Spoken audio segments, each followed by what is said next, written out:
ഏറ്റവും കൂടുതൽ പ്രശ്നങ്ങൾ അനുഭവിക്കുന്നത് സ്ത്രീകളായ കലാകാരികൾ തന്നെയാണ്. പോലീസിലേക്കും നിയമ നടപടികളിലേക്കുമൊക്കെ മാറുന്ന വ്യക്തിയധിഷ്ഠിതമായ ആക്ഷേപം. മുൾക്കിരീടമാണ് ഞാൻ തലയിലെടുത്ത് വെക്കുന്നത് എന്ന ബോധ്യം എനിക്കുണ്ട് എന്ന് പറഞ്ഞുകൊണ്ടാണ് ശ്വേതാ മേനോന്റെ ഫസ്റ്റ് ബൈറ്റ് മാധ്യമങ്ങൾക്ക് കൊടുക്കുന്നത്.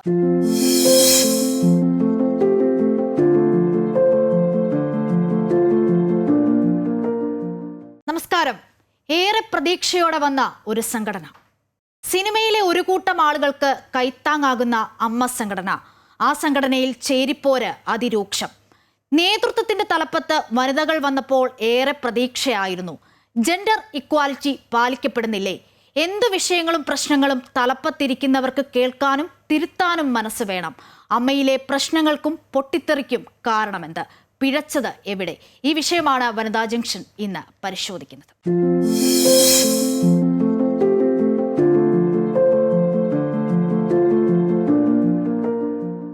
സ്വപ്ന ഈ പറഞ്ഞ പോലെ തന്നെ 32 വർഷമായി അമ്മ എന്ന സംഘടന ഉണ്ടായിട്ട് ചരിത്രത്തിൽ ആദ്യമായി വനിതകൾ തലപ്പത്തേക്ക് വരുന്നു. വനിതകൾ നയിക്കുന്ന ഒരു സംഘടനയാണ്, ചരിത്രത്തിൽ ആദ്യമാണ്. അതുകൊണ്ട് തന്നെ ഏറെ പ്രതീക്ഷയോടെയാണ് ആ സംഘടന എല്ലാവരും ഉറ്റുനോക്കിയത്. ഒരു ഭരണമാറ്റം വേണമെന്നൊക്കെ ആ അംഗത്വത്തിലുള്ളവർ പലരും ആവശ്യപ്പെട്ടിരുന്നു. സ്ത്രീകൾ വരണം, എന്നാൽ മാത്രമേ സ്ത്രീകൾക്ക് ജെൻഡർ ഇക്വാലിറ്റി അവിടെ പാലിക്കപ്പെടുകയുള്ളൂ എന്നൊക്കെ ഉണ്ടായിരുന്നു.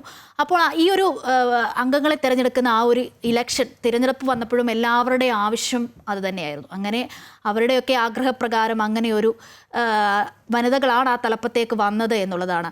ശ്വേതാ മേനോൻ പ്രസിഡന്റ് ആവുന്നു, ജനറൽ സെക്രട്ടറി കുക്കു പരമേശ്വരൻ, അൻസിബ, അങ്ങനെ നീണ്ട നിര തന്നെയായിരുന്നു ആ ഒരു തലപ്പത്തേക്ക് വന്ന അംഗങ്ങളിൽ ഉണ്ടായിരുന്നത് എന്നുള്ളതാണ്. പക്ഷേ അതൊക്കെ കൂട്ടി വായിക്കുമ്പോൾ ആ പ്രതീക്ഷയ്ക്ക് അതിനൊക്കെ മങ്ങലേൽപ്പിച്ചുകൊണ്ടാണ് ഇപ്പോൾ ഈ കുറച്ച് ദിവസമായി അമ്മ സംഘടനയിൽ ഉണ്ടാകുന്ന ഈ പ്രശ്നങ്ങൾ.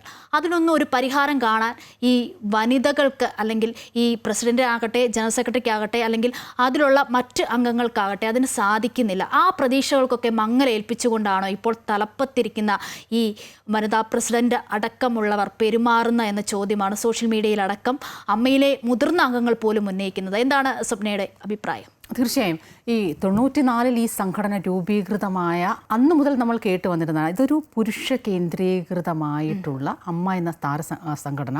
ആ പേര് മാത്രമാണ് അമ്മ, പക്ഷേ ഇത് ഭരിക്കുന്നത് അല്ലെങ്കിൽ ഇത് നൽകുന്ന നല്ല കാര്യങ്ങളൊക്കെ ഉണ്ട് എങ്കിൽ കൂടിയും ഇത് ഒരു പുരുഷ കേന്ദ്രീകൃതം അല്ലെങ്കിൽ ഒരു പവർ ഗ്രൂപ്പ് നിയന്ത്രിക്കുന്ന ഒരു സംഘടന എന്ന രീതിയിലുള്ള ആ ഒരു പേര് ഉണ്ടായിരുന്നു, അതിൻ്റെ ഇടപെടലുകൾ ഉണ്ടായിരുന്നു എന്ന തരത്തിലൊക്കെ നമ്മൾ കേട്ടിട്ടുണ്ട്. പക്ഷേ അതിൽ നിന്നൊക്കെ കടന്ന് മാറി വന്ന് ഈ അപ്പോൾ അശ്വതി സൂചിപ്പിച്ചതുപോലെ തന്നെ സ്ത്രീകൾ ഈ ഒരു അധികാര കേന്ദ്രത്തിലേക്ക് എത്തുമ്പോൾ ഒരുപാട് പ്രതീക്ഷകളാണ്. കാരണം ഈ സംഘടനയ്ക്കുള്ളിൽ ഞാൻ മനസ്സിലാക്കുന്നിടത്തോളം ഏറ്റവും കൂടുതൽ പ്രശ്നങ്ങൾ അനുഭവിക്കുന്നത് സ്ത്രീകളായ കലാകാരികൾ തന്നെയാണ്. അപ്പോൾ അവരുടെ പ്രശ്നങ്ങൾ കൂടുതൽ നന്നായി മനോഹരമായി നേരിടാൻ അല്ലെങ്കിൽ കൈകാര്യം ചെയ്യാൻ ഒരുപക്ഷേ അതിൻ്റെ അമ്മ എന്ന ഈ സംഘടന തലപ്പത്തേക്ക് സ്ത്രീകൾ എത്തുമ്പോൾ അത് സാധിക്കും എന്ന ഒരു വലിയൊരു ആത്മവിശ്വാസം. പക്ഷേ അത് ആ തുടക്കത്തിലുള്ള ആത്മവിശ്വാസം എനിക്ക് തോന്നുന്നു കുറച്ച് ദിവസം അങ്ങനെ തന്നെ ഉണ്ടായിരുന്നു എന്ന് വേണം കാണാൻ. ശ്വേതാ മേനോൻ പ്രസിഡന്റ് ആകുന്നു, കുക്കു പരമേശ്വരൻ ജനറൽ സെക്രട്ടറി ആകുന്നു. ആർക്കാണ് അധികാരം കൂടുതൽ എന്ന ഒരു തർക്കത്തിൽ തുടങ്ങിയ ആ ഒരു ഈഗോയാണ് ഒരു പക്ഷേ പിന്നെ അത് തൊട്ട് ദൈനംദിന കാര്യങ്ങളിലേക്ക്, അല്ലെങ്കിൽ അംഗങ്ങൾ തമ്മിൽ പരസ്പരമുള്ള, അല്ലെങ്കിൽ ഭരണസമിതിയിലെ അംഗങ്ങൾ തമ്മിൽ പരസ്പരമുള്ള ചെറിയ ചെറിയ വാക്തർക്കങ്ങളിലേക്ക്, ഏറ്റുമുട്ടലിലേക്ക് കടന്ന് അത് എന്താണ് പരസ്പരം അതൊരു അമ്മ എന്ന സംഘടനയെ പുറത്തുനിന്നുള്ള സാധാരണക്കാർ നോക്കിക്കാണുന്ന ഒരു രീതിയുണ്ട്. കുറച്ച് എലൈറ്റ് ആയിട്ടുള്ള അവർ പ്രതീക്ഷിക്കുന്നതും ആ ഒരു നിലവാരം തന്നെയാണ്. പക്ഷേ അതിൽ നിന്നൊക്കെ മാറി ഈ സാധാരണക്കാർ കിടന്ന് വഴക്കുണ്ടാക്കുന്നത് പോലെ അത്തരത്തിൽ ആരോപണങ്ങൾ ഉന്നയിക്കുന്നത് പോലെയൊക്കെയുള്ള ഒരു തലത്തിലേക്ക് ഇപ്പോൾ ഈ ഒരു സംഘടന മാറിയത് അങ്ങേറ്റം പ്രയാസമുണ്ടാക്കുന്ന കാര്യം തന്നെയാണ്. പ്രധാനമായും ഞാൻ മനസ്സിലാക്കുന്നത് ഇതിനകത്തുള്ള അംഗങ്ങൾ തമ്മിലുള്ള, അതായത് വനിതാ അംഗങ്ങൾ അല്ലെങ്കിൽ ഒരു ഇപ്പോൾ ശ്വേതാ മേനോനും അല്ലെങ്കിൽ കുക്കു പരമേശ്വരും തമ്മിലുള്ള ആ ഒരു പവർ പോയിന്റ്, അവർക്ക് കീഴിൽ ഈ സംഘടന അങ്ങ് രണ്ടായി നിന്നുകൊണ്ട് ചില കാര്യങ്ങളിൽ നിലപാടെടുക്കുന്നതും തീരുമാനമെടുക്കുന്നതുമൊക്കെയാണ് ഈ ഒരു വലിയൊരു പ്രശ്നത്തിലേക്ക് നയിച്ചത് എന്നാണ്. പക്ഷേ എന്തായാലും അത് പുറത്തു പറയാനാകാത്ത വിധം പരസ്പരം ചെളി വാരിയെറിയുന്ന ഒരു തലത്തിലേക്കൊക്കെ ഈ കാര്യങ്ങൾ നീങ്ങിയിട്ടുണ്ട് എന്നതും അത് ഈ രീതിയിൽ തുടർന്നു കൊണ്ടുപോകുന്ന അങ്ങേറ്റം അനാരോഗ്യകരമായ ഒരു സാഹചര്യം തന്നെയാണ് എന്നാണ് എടുത്ത് പറയേണ്ടത്. അതെ, അതായത് നമുക്കറിയാം ഏറ്റവും മുതിർന്ന അംഗങ്ങളൊക്കെ ഉണ്ട്. അതായത് മല്ലിക സുകുമാരൻ, മാലാ പാർവതിയൊക്കെ പറയുന്നത് ഈ അമ്മയിലെ കാര്യങ്ങൾ പുറത്ത് പറയാൻ തന്നെ നാണക്കേടാണ്, അത്രത്തോളം രൂക്ഷമാണ്, അല്ലെങ്കിൽ അത്രത്തോളം ഈ പറയുന്ന പോലെ ചെളി വാരിയെറിയുന്ന, പരസ്പരം അങ്ങോട്ടും ഇങ്ങോട്ടും ചെളി വാരിയെറിയുന്ന രീതിയിലേക്കാണ് കാര്യങ്ങൾ പോകുന്നത്. അവർക്ക് പോലും അമ്മയിൽ എന്താണ് നടക്കുന്നത് എന്ന് തുറന്നു പറയാൻ സാധിക്കാത്ത അത്രത്തോളം സുതാര്യമല്ല എന്നാണ് ഇവർ പറയുന്നത്. ഇതിൽ നടക്കുന്ന പല കാര്യങ്ങളും സുതാര്യമല്ല, അല്ലെങ്കിൽ ഇതൊക്കെ ഞങ്ങൾ അറിയണമെങ്കിൽ പുറത്തുള്ള ഏതെങ്കിലും സോഷ്യൽ മീഡിയ പ്ലാറ്റ്ഫോമുകളിലൂടെ വേണമോ? മല്ലിക സുകുമാരൻ്റെ ഒരു ബൈറ്റ് നമ്മൾ കേട്ടതാണ്. പുറത്തുള്ള ഒരു പ്ലാറ്റ്ഫോമിലൂടെയാണ്, അങ്ങനെയാണോ ഞങ്ങൾ അറിയേണ്ടത്, അങ്ങനെയാണ് ഇപ്പോൾ ഞങ്ങൾ അറിഞ്ഞുകൊണ്ടിരിക്കുന്നത്, ശരിക്കും അങ്ങനെയാണോ ഇത് അറിയേണ്ടത്? ഇതിൽ നടക്കുന്ന കാര്യങ്ങൾ എത്രത്തോളം ഇതിലുള്ള അംഗങ്ങളെ അല്ലെങ്കിൽ പരസ്പരം ഈ ഭരണസമിതിയൊക്കെ ബോധ്യപ്പെടുത്തി പ്രസൻറ്റ് ചെയ്യാൻ കഴിയുന്നു, അവതരിപ്പിക്കാൻ കഴിയുന്നു, അത് കൈകാര്യം ചെയ്യാൻ കഴിയുന്നു എന്നതായിരിക്കും ഒരുപക്ഷെ ഇതിനുള്ള ഏറ്റവും വലിയ ഉപാധി, ഒരു തർക്കങ്ങൾ ഇന്ന് മാറി നിൽക്കാൻ. പക്ഷേ നിലവിലെ ഒരു കണ്ടീഷനിലേക്ക് വരുമ്പോൾ ഇതിൻ്റെ ആ തലങ്ങളെല്ലാം മാറി പോലീസിലേക്കും നിയമ നടപടികളിലേക്കും ഒക്കെ മാറുന്ന വ്യക്തിയധിഷ്ഠിതമായ ആക്ഷേപം. അതാണ് ഈ സംഘടനയിലെ പ്രശ്നങ്ങൾ എന്തുകൊണ്ട് സംഘടനയിൽ മാത്രം ഒതുങ്ങുന്നില്ല, അല്ലെങ്കിൽ അവിടെ ഒരു പ്രശ്ന പരിഹാരം ഉണ്ടാകുന്നില്ല എന്നത് തന്നെയാണ് ചോദ്യം. നമുക്കറിയാം ഈ തെരഞ്ഞെടുപ്പ് വന്നപ്പോൾ പലരും മാറി നിന്നിരുന്നു. മമ്മൂട്ടിയാകട്ടെ, മോഹൻലാലാകട്ടെ. എന്തിന് അൻസിബ മത്സരിക്കുന്നത് എങ്ങനെയാണ്? രമേശ് പിഷാരടി മത്സരിക്കേണ്ട സ്ഥാനത്തേക്കാണ് അൻസിബ വരുന്നത്. അങ്ങനെ എല്ലാവരും വഴി മാറിക്കൊടുത്തു. വനിതകൾ വരട്ടെ, എന്തെങ്കിലും ഒരു മാറ്റം ഉണ്ടാകുകയാണെങ്കിൽ ഉണ്ടാകട്ടെ എന്നുള്ളൊരു പ്രതീക്ഷയോടെയാണ് ഈ തലപ്പത്തേക്ക് ഈ അംഗങ്ങൾ വരുന്നത് എന്നത് ഏറെ ശ്രദ്ധേയമാണ്. പക്ഷേ ഒരു മറുതലം കൂടി എനിക്കിപ്പോൾ തോന്നുന്നതെന്ന് വെച്ചാൽ ഈ ഒരു അല്ലെങ്കിൽ ഇന്നസെൻ്റ്, ഇടവേള ബാബു, അങ്ങനെ കുറച്ച് ഒരു പവർ ഗ്രൂപ്പ് അല്ലെങ്കിൽ പവർ പോയിന്റ് എന്നൊക്കെ ഇതിൽ പറയുന്ന ആളുകൾ ആ പവർ ഗ്രൂപ്പ് ഭരിച്ചിരുന്ന അല്ലെങ്കിൽ അവർ കൈകാര്യം ചെയ്തിരുന്ന ഇടപാടുകളിൽ തങ്ങൾ എന്തുകൊണ്ട് സ്ത്രീകൾക്ക് വേണ്ട കൃത്യമായ ഒരു പ്രാതിനിധ്യം നൽകുന്നില്ല എന്ന ആ ഒരു അലമുറകളിലൊക്കെ വളരെ കാലമായി ഉണ്ടായിരുന്നതാണ്. എന്നാൽ ഇവരും ഈ തലപ്പത്തോട്ട് വന്ന് പഠിക്കട്ടെ, എന്താണ് ഇവിടെ സംഭവിക്കുന്നത്, ഇതിൻ്റെ ഭാരം എത്രയാണ് എന്നൊക്കെ ഇവർ അറിയട്ടെ എന്നുള്ള ഒരു ചിന്ത കൂടിയായിരിക്കും. അതായത് ഈ സ്ഥാനത്തേക്ക്, പ്രസിഡന്റ് സ്ഥാനത്തേക്ക് ശ്വേതാ മേനോൻ വന്നപ്പോൾ കൊടുത്തിരുന്ന ആദ്യ ബൈറ്റ് നമ്മൾ കണ്ടതാണ്. അതായത് മുൾക്കിരീടമാണ് ഞാൻ തലയിലെടുത്ത് വെക്കുന്നത് എന്ന ബോധ്യം എനിക്കുണ്ട് എന്ന് പറഞ്ഞുകൊണ്ടാണ് ശ്വേതാ മേനോന്റെ ഫസ്റ്റ് ബൈറ്റ് മാധ്യമങ്ങൾക്ക് കൊടുക്കുന്നത്. അപ്പോൾ ആ ഒരു ബോധ്യത്തോടു കൂടി തന്നെയാണ് ശ്വേതാ മേനോൻ ഈ ഒരു തലപ്പത്തേക്ക് എത്തുന്നതും ഇത് ഏറ്റെടുക്കുന്നതും. ഈ സംഘടനയുടെ ഉത്തരവാദിത്വം ഏറ്റെടുക്കുന്നത് ശ്വേതാ മേനോൻ മാത്രമല്ല, ജനറൽ സെക്രട്ടറിയുണ്ട്, മറ്റു അംഗങ്ങളുണ്ട്. അവരെല്ലാം ഒരുമിച്ച് നിന്ന് വേണം ഈ സംഘടനയെ മുന്നോട്ട് കൊണ്ടുപോകാൻ എന്നുള്ളത്. അതിനൊക്കെ അപ്പുറത്തേക്ക് ഈ സംഘടന ശരിക്കും പറഞ്ഞ ഒരു വെൽഫെയറിന് വേണ്ടി, അതായത് സിനിമാ രംഗത്തുള്ള അംഗങ്ങൾക്ക് ഒരു കൈത്താങ്ങാകുന്ന, അവശ്യ കലാകാരന്മാർക്ക് മാറി നിൽക്കുന്ന കലാകാരന്മാർക്ക് ഒരു താങ്ങാകുന്നതാണ്. അത് നമുക്ക് അമ്മയെ മോശപ്പെടുത്താനും കഴിയില്ല. എനിക്ക് ഒരുപാട് പേർക്ക് വളരെയധികം സഹായങ്ങളടക്കം കൃത്യമായി ഈ സംഘടന നൽകുന്നുമുണ്ട്. അതൊരു വളരെ നല്ലൊരു കാര്യമാണ്, പ്രശംസനീയമായ കാര്യമാണ്. പക്ഷേ അത് ഇത്തരത്തിൽ ഇതിലേക്ക് ഇതൊരു ചാരിറ്റി സംഘടന എന്ന രീതിയിലേക്ക് കൂടി, തലത്തിലേക്ക് കൂടി ഇത് മാറുകയാണ് ആ ഒരു ഈ പ്രവർത്തനങ്ങളെല്ലാം നടത്തുന്നതുകൊണ്ട്. പക്ഷേ സ്വാഭാവികമായും ഇപ്പോൾ ഈ അൻസിബ ഉന്നയിച്ച ഒരു പ്രധാന കാരണം തന്നെ അതാണ്. അതായത് ഇതിലേക്ക് വരുന്ന പണം, അല്ലെങ്കിൽ ഒരു ബൈലോ അനുസരിച്ച് ഇതിലേക്ക് പണം എങ്ങനെ വരാം, അത് ചിലവഴിക്കണം എന്നതടക്കമുള്ള കാര്യങ്ങളിൽ ഒരു നടപടിക്രമങ്ങളും നീതീകരണവും ഒക്കെ ഉണ്ട്. അതിനൊക്കെ അപ്പുറത്തേക്ക് ഇപ്പോൾ ഏതെങ്കിലും ഒരു മതവിഭാഗത്തിൻ്റെ ഒരു കോൺട്രിബ്യൂഷൻ എന്ന രീതിയിൽ, അവരുടെ സ്പോൺസർഷിപ്പ് എന്ന രീതിയിൽ വന്ന ഒരു ഫണ്ട്, അപ്പം അത് കൈകാര്യം ചെയ്ത രീതി, അത് ഏറ്റെടുത്ത രീതി, അതിൽ ഈ ശ്വേതാ മേനോൻ അടക്കമുള്ളവരുടെ ഇടപെടൽ, നിലപാടുകൾ, ഇതൊക്കെയാണ് വലിയ രീതിയിൽ ചർച്ച ചെയ്തതും ഒരു വലിയൊരു പൊട്ടിത്തെറിയിലേക്ക് ഇപ്പോൾ ഈ ഒരു ഘട്ടത്തിൽ കൊണ്ട് എത്തിച്ചതും എന്ന് വേണം മനസ്സിലാക്കുക. ബൈലോയ്ക്ക് അപ്പുറമുള്ള കാര്യങ്ങൾ അവിടെ നടക്കുന്നു എന്ന പ്രധാനമായൊരു ആക്ഷേപം അവർ ഉന്നയിക്കുന്നുണ്ട്. അപ്പോൾ സ്വാഭാവികമായും പിന്നെ അത് കുറച്ചുകൂടി വ്യക്തിപരമായ ലക്ഷ്മിപ്രിയയും അൻസിബയും തമ്മിലുള്ള ഒരു ഏറ്റുമുട്ടലിലേക്ക് കാര്യങ്ങൾ അത് വ്യക്തിപരമായി പോകുന്നു, കൂടുതൽ വ്യക്തിപരമായി പോകുന്നു. പിന്നീട് മതതീവ്രവാദി, ജിഹാദി എന്നൊക്കെ വിളിക്കുന്നു.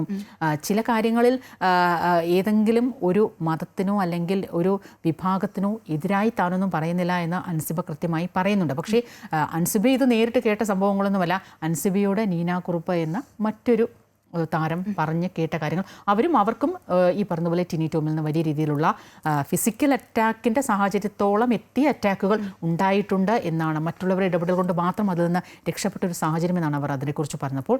ഈ അൻസിബ മുന്നോട്ട് വയ്ക്കുന്ന കുറേ കാര്യങ്ങൾ, ഈ ക്യാമറ വാങ്ങിയതിലടക്കമുള്ള ചില ഇടപാടുകളടക്കം, അതിലൊരു സുതാര്യതയില്ലായ്മ, അല്ലെങ്കിൽ ഇത്തരത്തിലുള്ള അങ്ങോട്ടും ഇങ്ങോട്ടും ഈ ജിഹാദി എന്നടക്കമുള്ള പേരുകളടക്കം വിളിച്ച് ആക്ഷേപിക്കുന്ന വേറൊരു തലത്തിലേക്ക് ഈ ഒരു വഴക്കും കാര്യങ്ങളും എല്ലാം കൊണ്ടെത്തിയ അവിടെയാണ് പ്രശ്നം ഉദിക്കുന്നത്. അതായത് ഒരു സംഘടന മുന്നോട്ട് പോകണമെങ്കിൽ അവിടെയുള്ള എല്ലാ അംഗങ്ങളും ഒരുമിച്ച് നെടുംതൂണായി നിന്നാൽ മാത്രമേ ഒരു സംഘടനയ്ക്ക് മുന്നോട്ട് പോകാൻ പറ്റുള്ളൂ. അത് വനിതാ പ്രസിഡന്റ് ആയിക്കോട്ടെ, ഈ പറയുന്ന പോലെ ജനറൽ സെക്രട്ടറി ആയിക്കോട്ടെ, മറ്റംഗങ്ങളായിക്കോട്ടെ, ഒരുമിച്ച് നിന്ന് ഉത്തരവാദിത്തം ഏറ്റെടുത്ത് ശരിയായ രീതിയിൽ മുന്നോട്ട് കൊണ്ടുപോയാൽ മാത്രമേ ഒരു സംഘടനയ്ക്ക് മുന്നോട്ട് പോകാൻ കഴിയുകയുള്ളൂ. അത് ഉറപ്പിക്കുന്ന കാര്യമാണ്, ഉറപ്പായ കാര്യം തന്നെയാണ്. അങ്ങനെ അവർക്ക് മുന്നോട്ട് പോകാൻ സാധിക്കാത്തത് എന്തുകൊണ്ടാണ്? ചേരിപ്പോരുകൾ വരുന്നു. നമുക്കറിയാം, ഈ അമ്മയെ തന്നെ നേരത്തെയുള്ള കാലഘട്ടം എടുത്തു നോക്കി കഴിഞ്ഞു കഴിഞ്ഞാൽ എനിക്ക് തോന്നുന്നു ഏകദേശം ഒരു 110 പേർക്കെങ്കിലും 5000 രൂപ വെച്ച് അമ്മ കൊടുക്കുന്നുണ്ട്. അപ്പോൾ വാർഷികത്തിൽ വരുന്ന ആ ഒരു ചെലവ് തന്നെ 60 ലക്ഷം രൂപയാകുന്നുണ്ട്. പിന്നെ ഒരു 2020 പോലുള്ള സിനിമ, വേറെ മറ്റ് പല സംഘടനകളും പലയിടത്തും നമ്മൾ കാണുന്നുണ്ട്.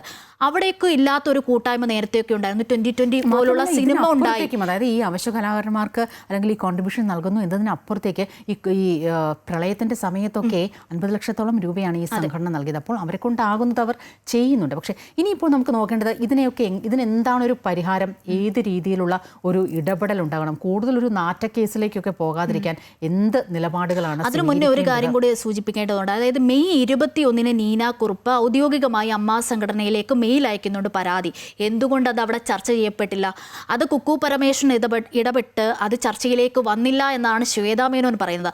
അങ്ങനെ ഒരു പരാതി കിട്ടിയെങ്കിൽ ഒരു സംഘടനയെ സംബന്ധിച്ചിടത്തോളം അത് ചർച്ചയ്ക്ക് വരേണ്ടതല്ലേ? സ്വാഭാവികമായി അൻസിബയും ഇതുപോലെ ഒരു മെയിൽ ഒരു പരാതി അയച്ചിരുന്നു, അതും കണ്ടില്ല, അതിൽ ചർച്ച നടന്നില്ല. അങ്ങനെ ഒരുപാട് പരാതികൾ ഇവരുടെ ഒരു വിഭാഗം ഉന്നയിക്കുന്നുണ്ട്. ഈ നീന കുറുപ്പ് അപ്പോൾ അങ്ങനെ ചർച്ചയ്ക്ക് വരാത്തത് കൊണ്ടാണ് അവർ പൊതുസമൂഹത്തിലേക്ക് ഇറങ്ങി അത് പറയേണ്ടി വരുന്ന സാഹചര്യം ഉണ്ടാകുന്നത്. അതങ്ങനെ അമ്മാ സംഘടനയിൽ ചർച്ച ചെയ്യപ്പെടുന്നുണ്ട്, അല്ലെങ്കിൽ പരിഹാരം ഉണ്ടാകുന്നുണ്ട് എങ്കിൽ അവർക്ക് പുറത്തിറങ്ങി അത് പറയേണ്ട ആവശ്യം വരുന്നില്ല. അപ്പോൾ ആ പ്രശ്നങ്ങളെല്ലാം പരിഹരിച്ച്, അതായത് ഇതെല്ലാം ചർച്ച ചെയ്യാൻ തങ്ങൾ തയ്യാറാണ് എന്ന അമ്മയുടെ ആ തലപ്പത്തിരിക്കുന്ന ഭരണസമിതി തീരുമാനിച്ചിരിക്കുകയാണ്. പക്ഷേ അൻസിബ എന്തായാലും അതിൽ നിന്നൊക്കെ വ്യത്യസ്തമായ ഒരു നിലപാടിലേക്ക് നീങ്ങുകയാണ്. ഒരു നിലപാട് നിലവിൽ ഇപ്പോൾ തന്നെ ഒരു പക്ഷപാതത്വം പിടിക്കുന്ന ഒരു സമിതിയാണ്. അപ്പോൾ അതിനു മുന്നിൽ തൻ്റെ പ്രശ്നങ്ങൾ ഒരിക്കൽ കൂടി ആവർത്തിച്ച് പറയാൻ ആഗ്രഹിക്കുന്നില്ല. അവർ ആവശ്യപ്പെടുന്ന ഒരു സമിതി, നിഷ്പക്ഷമായ ഒരു സമിതി, രമേശ് പിഷാരടിയും ധ്യാൻ ശ്രീനിവാസനും ഈ മാല പാർവതി അടക്കമുള്ളവർ ഉൾപ്പെടുന്ന ഒരു സമിതിക്ക് മുന്നിൽ വരികയാണെങ്കിൽ താനത് കൃത്യമായി മുതിർന്ന അംഗങ്ങൾ പറയുന്നുമുണ്ട്, ഇതിൽ ഒതുങ്ങുന്നില്ല എങ്കിൽ ഈ അമ്മാ സംഘടന പിരിച്ചുവിടണം, പുതിയ തെരഞ്ഞെടുപ്പ് വരട്ടെ എന്നാണ് പറയുന്നത്. വലിയൊരു പരാജയം. അങ്ങനെ പിരിച്ചുവിടുകയാണെങ്കിൽ അതൊരു ഇവരെ കൊണ്ട് പറ്റുന്നില്ല എന്ന രീതിയിൽ വലിയൊരു പരാജയം. പിന്നെ ചരിത്രത്തിൽ ആദ്യമായി ഈ വനിതാ അംഗങ്ങൾ വരികയും ചെയ്യുമ്പോൾ വീണ്ടും ഇത് ഉന്നയിക്കാൻ പറ്റില്ല. തീർച്ചയായും ജെൻഡർ ഇക്വാലിറ്റി എന്നൊന്നും ഇനി പറയാൻ പറ്റില്ല. കാരണം ആ വോയിസ് അവിടെ നഷ്ടപ്പെടുകയാണ്. ഇതാണല്ലോ സംഭവിച്ചത് എന്ന ആ ഒരു കുറ്റപ്പെടുത്തലുകൾ ഉണ്ടാകും. അപ്പോൾ സ്വാഭാവികമായും മുതിർന്ന താരങ്ങൾ, അല്ലെങ്കിൽ ഒരു കുടുംബത്തിലൊരു പ്രശ്നം ഉണ്ടാകുമ്പോൾ മുതിർന്ന താരങ്ങളുടെ ഇടപെടൽ എങ്ങനെ ഉണ്ടാകണം, അല്ലെങ്കിൽ എന്തുകൊണ്ട് ഇടപെടുന്നില്ല ഒരു ചോദ്യമൊക്കെ 4 ഭാഗത്തു നിന്നും വരുന്നുണ്ട്. പക്ഷേ ഈ മമ്മൂട്ടി, മോഹൻലാൽ അടക്കമുള്ള പ്രമുഖരടക്കം ഈ കാര്യങ്ങളിൽ എന്താണ് സംഭവിച്ചുകൊണ്ടിരിക്കുന്നത്? ഈ ഒരു സമയത്ത് എന്തായാലും ഇടപെടാൻ ഇല്ല. ഇത് ഏത് രീതിയിൽ മുന്നോട്ട് പോകുന്നു? ഇപ്പോൾ നിയമ നടപടിക്ക് അൻസിബി അടക്കം മുന്നോട്ട് പോകുന്നുണ്ട്. അല്ലെങ്കിൽ ഈ പ്രശ്നങ്ങളെല്ലാം കേൾക്കാൻ ഇപ്പോൾ 4 പേർക്ക് നോട്ടീസ് നൽകിയിട്ടുണ്ട്. ലക്ഷ്മിപ്രിയയ്ക്കും ടിനി ടോമിനും അൻസിബിക്കും അടക്കം കുക്കു പരമേശ്വരനും അടക്കം നോട്ടീസ്. ഇവരെല്ലാം വന്ന് ഇവർക്ക് എന്താണ് ശരിക്കും ഒരു മേശയ്ക്ക് ചുറ്റുമിരുന്ന് സംസാരിച്ച് പരിഹാരം കണ്ട് എത്രയും പെട്ടെന്ന് ഒരു കുടുംബത്തിലെ പ്രശ്നം അങ്ങനെയാണല്ലോ നമ്മൾ തീർക്കേണ്ടത്. ഇത് എന്തായാലും ഈ ഒരു മഹത്തായ ഒരു സംഘടന, ഒരുപാട് നല്ല കാര്യങ്ങൾ ചെയ്യുന്ന ഈ ഒരു സംഘടനയുടെ ആ ഒരു നില വന്ന് ഒരു അധപ്പതിച്ചേക്കുമോ എന്നൊരു ആശങ്കയും എന്തായാലും നമുക്ക് നിലനിൽക്കുന്നുണ്ട്. ആഭ്യന്തര പ്രതിസന്ധികളും ചേരിപ്പോരുകളും ഒരുപാട് കലാകാരന്മാർക്ക് താങ്ങാകുന്ന, തണലാകുന്ന, പ്രശ്നപരിഹാര വേദിയാകുന്ന ഒരു സംഘടനയുടെ അടിക്കല്ല് ഇളക്കുകയാണ്. ഇത്രയും പെട്ടെന്ന് ഈ പ്രശ്നങ്ങൾക്കെല്ലാം പരിഹാരം, ഒരു മേശയ്ക്ക് ചുറ്റുമിരുന്ന് ചർച്ച നടത്തി എത്രയും പെട്ടെന്ന് തന്നെ ഈ ചെളിവാരി എറിയലുകൾ അവസാനിപ്പിച്ച് ഈ പ്രശ്നങ്ങൾക്കെല്ലാം ഒരു പരിഹാരമുണ്ടാകും എന്ന് തന്നെ നമുക്ക് പ്രതീക്ഷിക്കാം.